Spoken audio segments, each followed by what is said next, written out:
cover. That's how you set the tone, man. Good job. Good job. That right.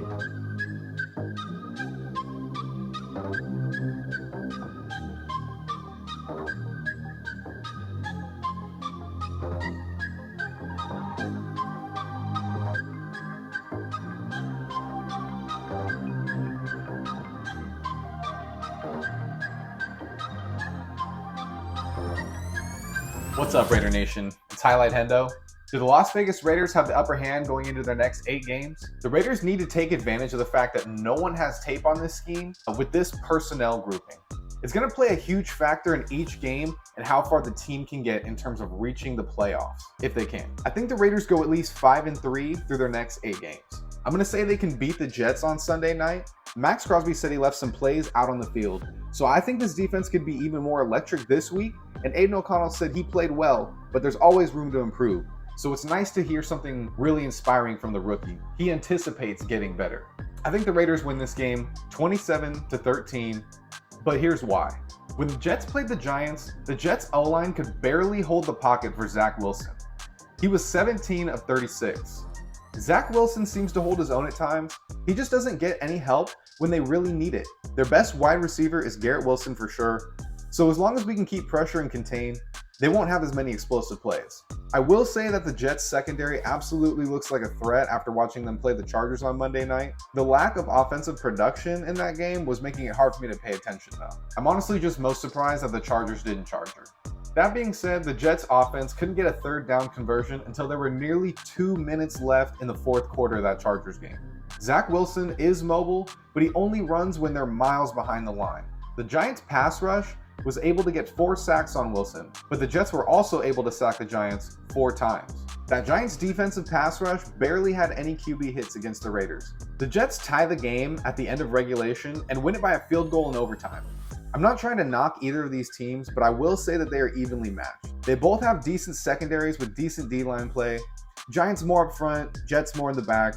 But since they're coming into Allegiant Stadium, I think those Jets Jets will be up for a real battle with this newfound Raiders franchise. I don't really mean this as much as I'm saying it, but the Chargers are a much better team than the Giants from a roster perspective, and the style of play the Jets saw on Monday night is arguably closer to what they'll be seeing from the Raiders this coming Sunday. The Chargers defense won them that game because they put their offense in great scoring position. Aiden O'Connell is going to have the most amount of time he's ever had to prepare as a starter. With his second game already being a massive improvement from his Week 4 debut against the Chargers, O'Connell has the potential to outdo himself each week. Bo Hardegree has shown himself to be quite the offensive guru. He seems to be able to dial up some sneaky schemes, and Aiden works really well with him. Getting Josh Jacobs involved in the play design seems to be working, and they have more time to practice and prepare and install more tricks up their sleeve. The Jets defense has the potential to get gassed out early in this game if they stay out on the field too long. Bo can cook with this offense, so let's see him do it 2 games in a row. Raider Nation deserves to rub the rest of the season right in Josh McDaniels' face. That's the Raider way. With the Jets offense being unable to produce due to a lack of wide receiver depth at times, the Jets defense could find themselves in a few more time-consuming drives down the field by the Raiders. The Raiders haven't had much for time of possession, but I think all of that's about to turn around. If our defense can stay rested, they will press the Jets O-line right into Wilson, and the whole Raiders D-line will get credit for the sack. Watch. This defense needs to force turnovers and keep the ball in our offense's hands. Some of our interior guys are stepping up, and Tyree Wilson is starting to flash more and more. Now that he doesn't have Josh McDaniels breathing down his neck, he can probably get out of his stance quicker. They need to capitalize on this Jets offensive line. The Jets have a good pass rush, and Justin Herbert had a hard time finding open receivers. It's going to be crucial for our O-line to protect the kid and minimize pressure. I think our receivers are better than LA's, both LA's. So Aiden should have some help there, especially if Bo's calling the plays. All I gotta say is just stay away from Sauce Gardner. Josh Jacobs is gonna have to go off. He needs to beat the outside guys as opposed to running through the biggest guys on the defense every single time. It seems to be the Jets' weakness defensively. It's obviously gonna force secondaries to tackle JJ instead of those big dudes. And you know JJ can shake them off. Who would you rather have playing against Sauce? Trey, Adams, Jacoby, Renfro? Me personally, I think Trey would get him with that speed. The kid also has outstanding effort when making a catch. His dive last week showed how tough the kid is. If he really gets enough playing time, he could develop into a consistent receiver for the Raiders. I'm confident that the Raiders are not a one-show pony. I think they're going to be able to put on another stellar performance. This team's momentum has already been trending in an upward direction, And this week's practice and this week's attitude of all the players through the press conference and just seeing the energy of the videos of practice, it doesn't seem like anyone's backing down one bit. They have a few holes which it seems like they're trying to fill, but for the most part, they're still focusing on player development. They released a couple of linebackers that they signed last week, and they also signed Brandon Parker back to the practice squad. They also elevated the guard Natane Mutai from the practice squad to the active roster. I think they're trying to work on better run blocking since they're going to need it. As I said, the Jets secondary is not to be taken lightly. AOC has a strong arm and can throw with accuracy too, but Bo's gonna have to drop a good one with some influencer routes that eventually hit for a big go route.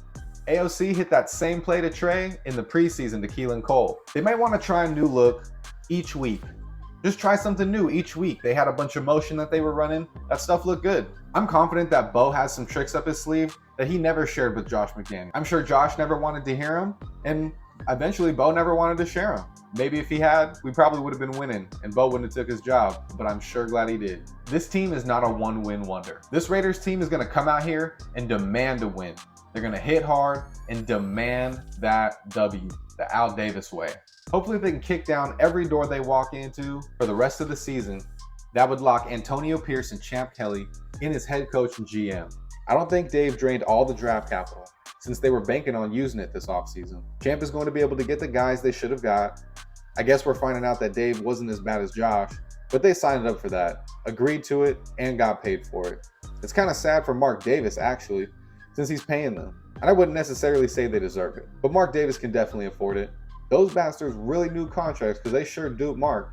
At least Mark's got a new haircut and more importantly, a new head coach for his football team. Let's go in there and beat the Jets on Sunday night. Beat the team with a convincing win so we can convince Josh McDaniels to stay home and spend time with his kids since he ruined their Halloween. Thanks for watching, Raider Nation. Highlight Hendo, out. I'll see you on the next one.